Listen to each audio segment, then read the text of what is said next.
and welcome to another episode of Superpower Review. I'm your host, Ken Vidini, and we've got another fantastic show for you today.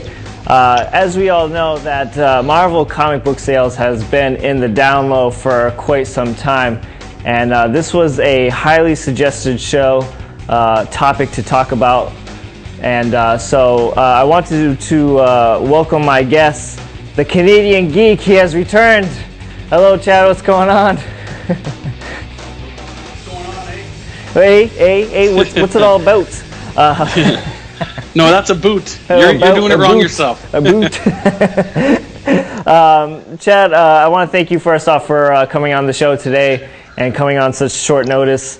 I really wanted to get this show done because a lot of people have suggested this show. They wanted me to cover this topic, so I thought you were a good fit for the show. And thank you for coming on. Okay, cool. Thank you. So I'm going to pick your brain a little bit, okay? And I want to hear what you have to say about why Marvel comic sales are down. I just think, again, I'm not a businessman or a businessman of that level. It's just, I understand they have to make their money, but they're throwing like everything at instead of focusing on a half a dozen or a dozen good books, like really good books, get good artists, good writers, hammer out storylines a year in advance. They're just taking literally anything to get their hands on, throwing it against the wall, and hoping that it sticks. Yeah.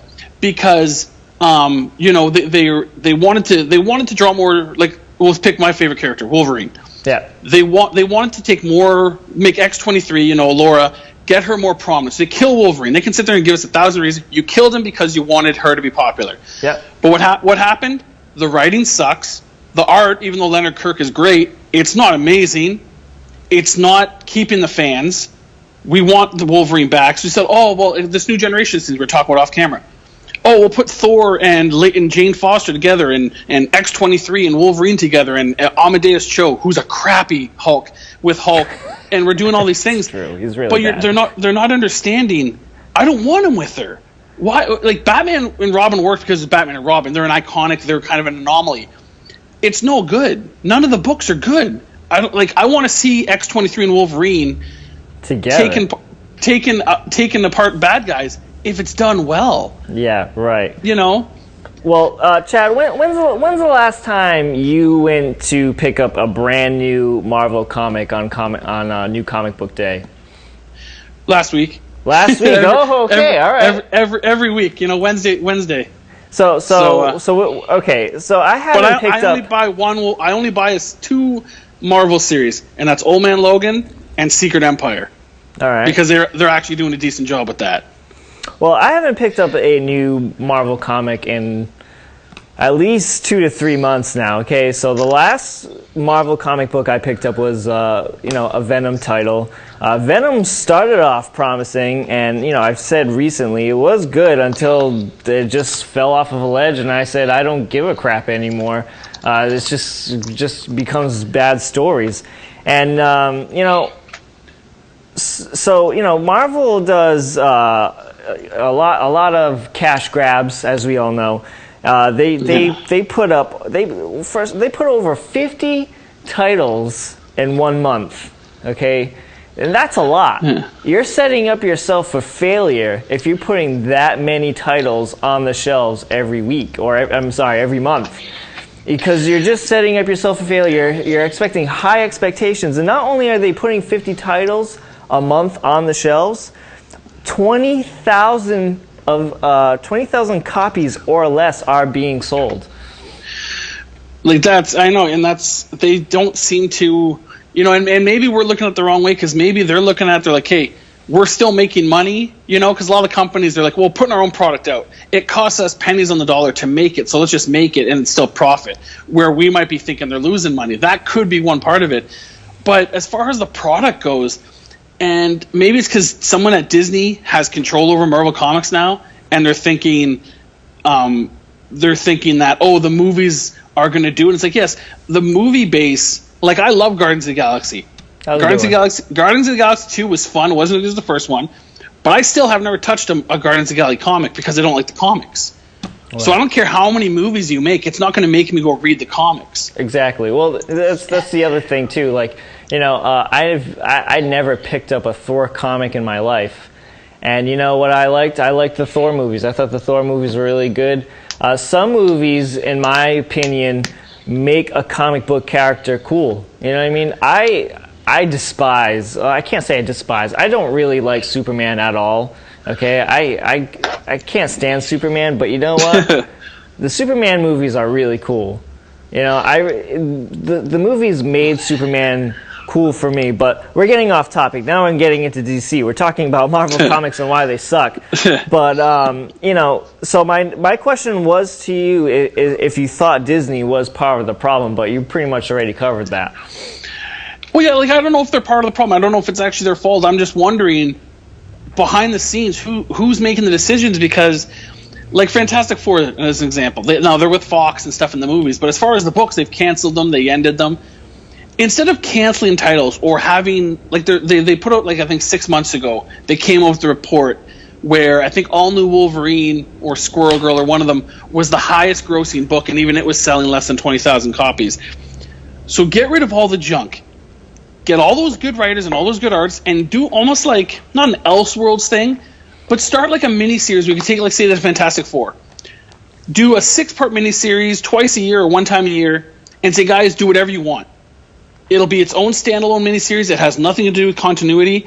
And you could take these other characters and you could make these really cool storylines. Like Old Man Logan. You could do a 70-part miniseries with all these characters. You could do whatever you want, not having to worry about continuity, how they're going to fit into Civil War 2, 3, 4, 5, and 6, Secret Empire 1 to 7, because I'm sure they're going to come up with more. You know, you wouldn't have to worry about continuity and stuff. You could just get good artists and good writers on the miniseries, and you could also have them on the, like, take from each section, because, like, again, and I'll use it because for me it's a good example. Old Man Logan, Jeff Lemire was writing, Andrea Sorrentino was doing the art. Amazing art. I don't know if you've read it, but he's currently doing Secret Empire. The art was amazing, probably the best it's been since McNiven's run on Old Man Logan, as far as the art goes, and showing, like, making Wolverine or Old Man Logan how he should. Well, they took him off that and put him on Secret Empire. Mm-hmm. And they put him on, and they put Mike Deodato, who's good, but he's not as good as Andre, in my opinion. And then you take Jeff Lemire, from what I hear, just got sick and tired of Marvel's crap, of trying to give him too many books. So he's gone. Like, I heard all his series from Marvel are ending because he's doing one with Image and DC. Which are comic book companies who are doing really good right now. Exactly. And it's just, they don't seem to get it that instead of having 40 books that suck, or 40 books that are mediocre, have 20 that are really good, and we, the fans, will buy them. But if you put out 4 books that suck, the next book you put out, I'm probably not going to buy. You know? So. Well, yeah, you know, because they just drop off so fast. Now, Marvel, for a little while, was blaming diversity for their poor comic book sales for a while. They were saying, oh, well, because it's too diverse.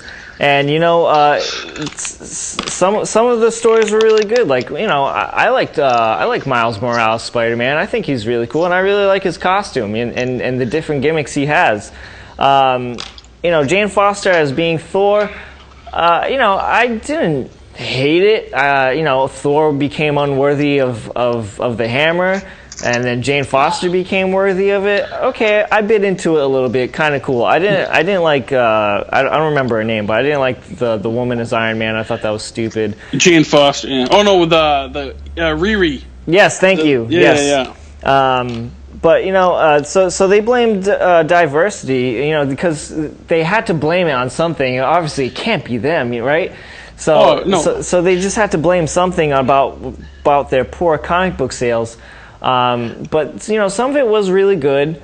And to bring up one of your points, you know, they want to show have more female characters. We've never seen so many female characters in Marvel at this time. There are so many of them.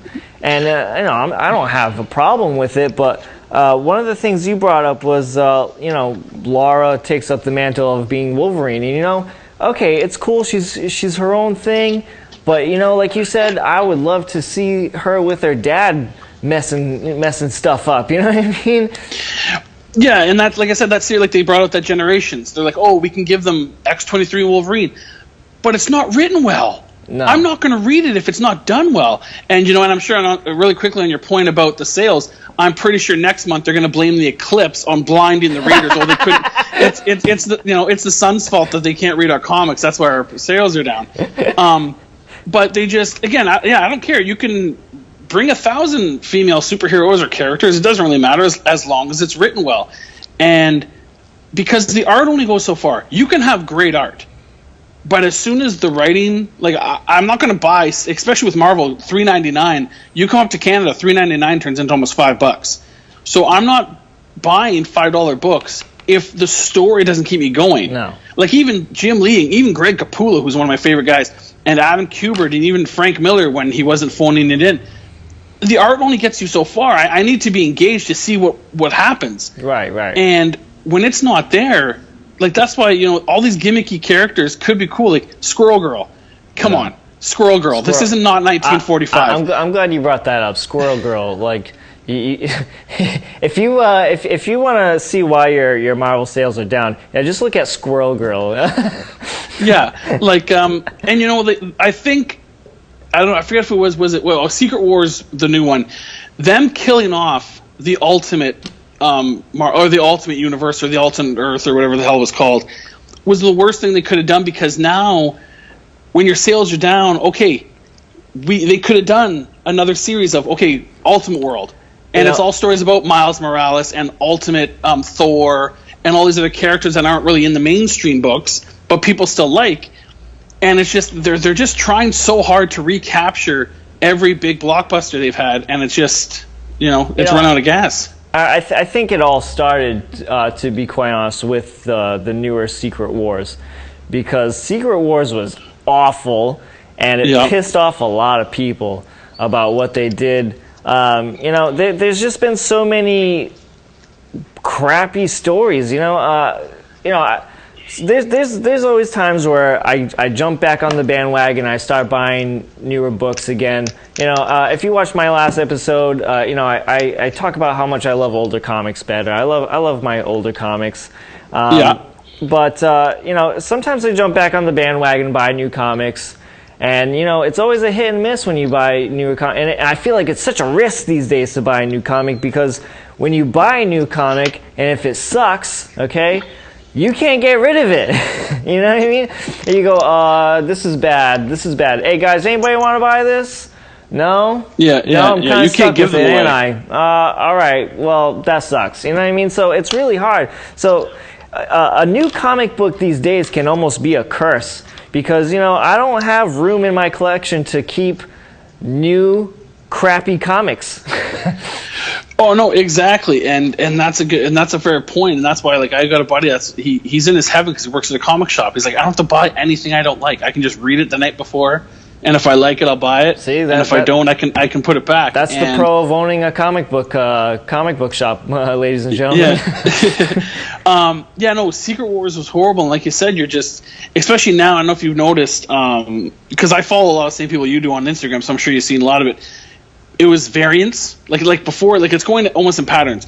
It was all the world-changing events: Civil War, Civil War II, Secret Wars, Rebirth. All the Rebirth is very good so far for most of the titles. Everything DC's been doing right now has been really good. Marvel is doing crappy, but DC is still trucking along, and DC is doing a great job with Rebirth.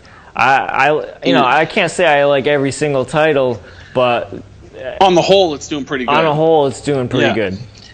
And no one talks about really quickly, I'll finish up. You got all those events, then you got variants. Now the new thing, the new big belle of the ball is Virgin covers, which look pretty cool if the art is. It's kind of cool just to see the cover artwork and have the barcode and all that crap on the back. But that's the next big thing that's happening, because every con, it's we got 17 different Virgin covers for you to grab. But buy them.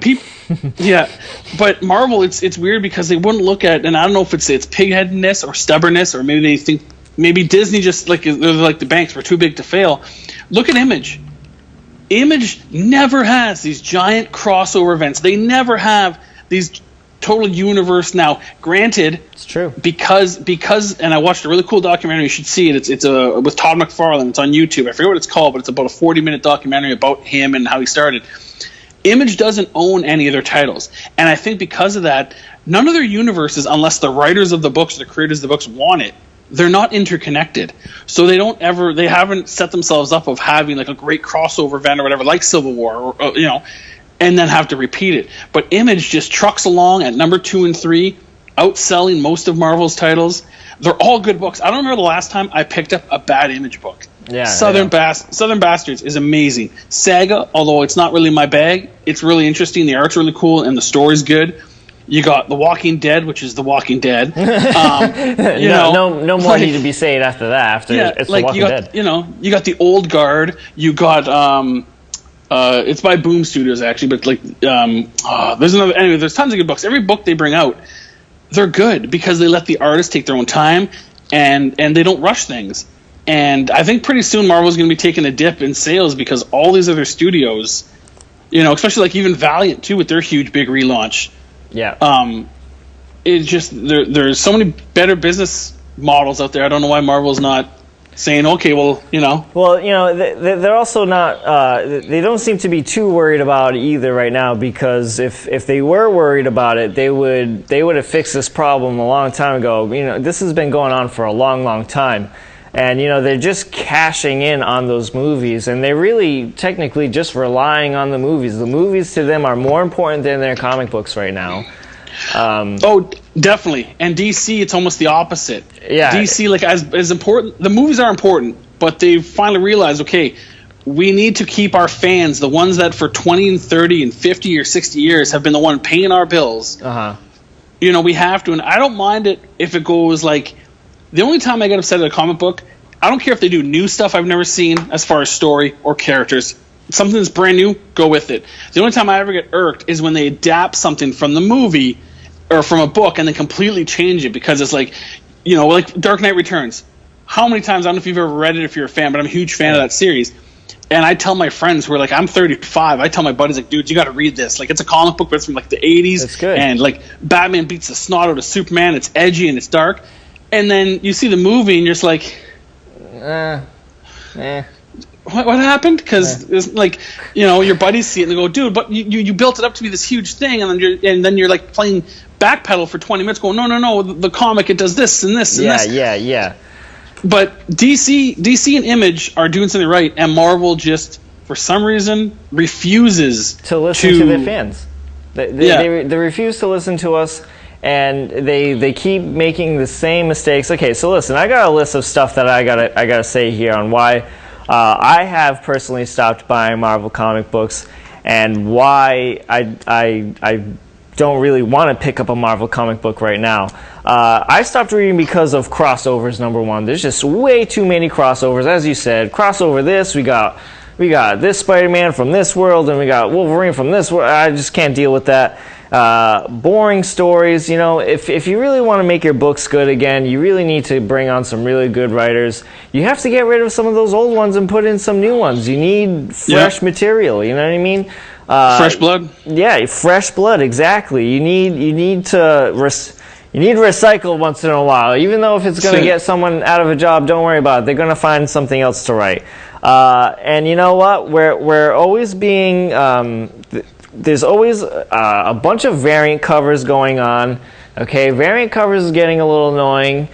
Yes, they're cool, but as I said in previous episodes, I'm not going to buy a variant cover to a comic and be like, oh wow, that's so beautiful, that cover is so cool. And then I get home and then I read it and it's got this crappiest artwork inside. You know what I mean? And I'm talking about Venomverse a little bit. So, variant covers up the wazoo, okay? Relaunches, okay? So it just gets you super confused. Like, you can't... Right now in Marvel Comics, you can't just dive in and read something. No. You can't. It's almost impossible. And my last issue is too many number ones, okay? This is another huge sailing gimmick. Where it would matter if that was your number one topic. Marvel uses the selling gimmick where they push out number ones and again relaunches, so they can burst through comic book sales because they're really scrapping for money actually. So it's been proven, okay, and I'll try to get the still if I can, but they show how many number ones will sell, and by number 2 and number 3 on how much it really just kind of declines, because people say number 1, it should be good, it's going to be interesting, and people for some reason think that since it's a number 1, it's going to be worth money someday, and that's like not true. It's nice to collect a comic book that might be worth money someday, but if that's what you're collecting comic books for, you're in for comic books for the wrong reasons, really. Oh yeah, nowadays if you're collecting comics to make your retirement fund, no, it's not happening. You better find you might want to grab the only ones are the ones where it's like they're 1 in 500 variants, and you better get it signed by everybody who touched that book because it's not going to be worth much. No. Modern books, there's a few that are cool and a few that are worth the money. But yeah, like you said, too many crossovers and too many number ones, and like Batman. And as you were saying, it made me think. You know how many times Batman's been redone? Twice. 2011 with New 52 and last year with Rebirth. Yeah. From 1938 or 1939 to 2011. Now, of course, there was the Detective Comics, and there was Batman: The Dark Knight, and other series. But the Batman, lineage had one issue up until 2011 was when it was redone. Mm. And all of them, even like Aquaman and Superman and Wonder Woman, like the main titles lasted for so long, and they've stumbled, but I think they've learned from their mistakes in the past as far as crossover events.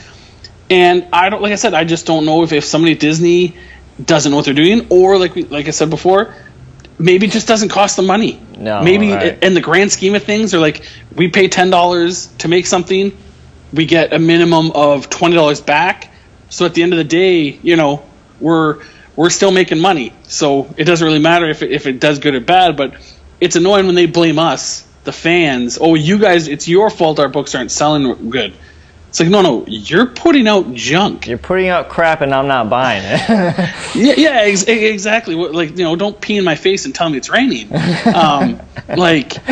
It's not my fault. Put out better quality. And I think Marvel, because they still say Marvel's still number 1. I think that's just by pure coverage. They're just pure volume. How many books they sell probably outsells DC. But the quality. I'll see it every week. I go to my LCS, and they kind of have their Image, DC, Marvel, all their different publishers areas in the news section. And week after week, you go back and they put the older issues aside to the other racks. Yeah. And every week you go there, there's barely any Image, barely any Black Mask, barely any Boom Studios, barely any DC. But Marvel comics, there must be 7 or 8 issues each left. Piles up with Marvel. Yeah. When it comes to if you're a new comic book reader, okay, try not to go to a comic book store and buy new stuff. Try older stuff because as my friend Chad said before, it goes through limits, it's all sorts of crazy numbers when it goes to the comic books. Spider-Man 300 and Spider-Man up to 400 and whatnot. You know what I mean? Like you said. At that time, you can read any kind of comic book, okay? Don't get nervous, because I know it's a lot of books, but you can literally jump in, okay? You don't need all those books to understand the character or the story. You can literally just pick up one of those books, okay? Even if it's a story, part 1 or part 2 of a story, and you can buy those later, but you can kind of get a gist of what that character is, and it's so much better. It's more entertaining, in my opinion. Where, again, we have these crossovers. You don't know who it really is and what story it's going on, and it's just mind-boggling. It's so confusing. Yeah, and really quickly, because I don't know how much time we have left, but I would say to any new people, anybody out there who either wants to get into comics, is not sure what to buy, or has friends who's like, well, I'd like to read that, but I don't want to get caught up in all the crap, is trade paperbacks. It's like, you go to the comic store, and again, Canada is different because the conversion makes us pay more, but if you're going to go spend $4 or $5 on a single issue, or $4 or $5 on 2 issues, so it's $10. Yeah. Spend an extra $5 or even an extra $10 for $20. Get a trade paperback of a whole story arc or a whole series, and then you're no worse off because you've basically bought yourself a whole book. So at least you get the whole story, True. and you'll know. Okay, cool. I'll get into this. I'll go back and get the back issues, or going forward, I'll buy them. You know, because I see it all the time. People just come in and, I heard this was good, and they buy like the first 5 issues, not knowing that. Well, yeah, issue 6 and 7 are where it kind of dives. You know, paperbacks are lifesavers. I really like the paperbacks. I used to wait for a storyline to finish just to wait for the paperback to come out, and then I would buy the paperback. I used to do that for a really long time, and then I started just buying the individual comics. But no, paperbacks are really nice, and you get everything, and you can even get some pluses too on why the writer did this, or why the artist did this for certain things. But no, paperbacks are really good. Chad, we're almost running out of time. So people, this is why Marvel Comics is so bad right now, and you heard us, and this is probably the thousandth video on YouTube complaining about why Marvel sucks right now, and these are the reasons why. You heard it from me, you heard it from my guest Chad. But Chad, we're gonna have to wrap up. We're down to our last minute. I want to thank you so much for being on today's show. All right, bro. Thank you for having me. And really quick, just want to tell you, check out it's a thing called Alterna Comics. They're $1.50. They're on newsprint. Great writing, great art, and they're only like 3-issue series for any new people. They're awesome. You should check them out because I think they're from Nashua. They're based there. They're just a couple states over from you. Sweet. So you heard them. Get them. Chad, thank you so much. I shall see you soon, and I would love to have you back on the show. All right, brother. Take it easy. Thank you. And that's going to wrap up for today's episode. If you liked what we had to say, please give this video a like. And if you'd like to see more content from this channel, you can always subscribe to the channel. If you'd like to be a potential guest, just like my friend Chad, you can email the show at superpowerreview9@gmail.com. If you follow me on Instagram, you can also message me through there. So thank you so much for watching. I hope you enjoyed today's episode, and I'll see you real soon.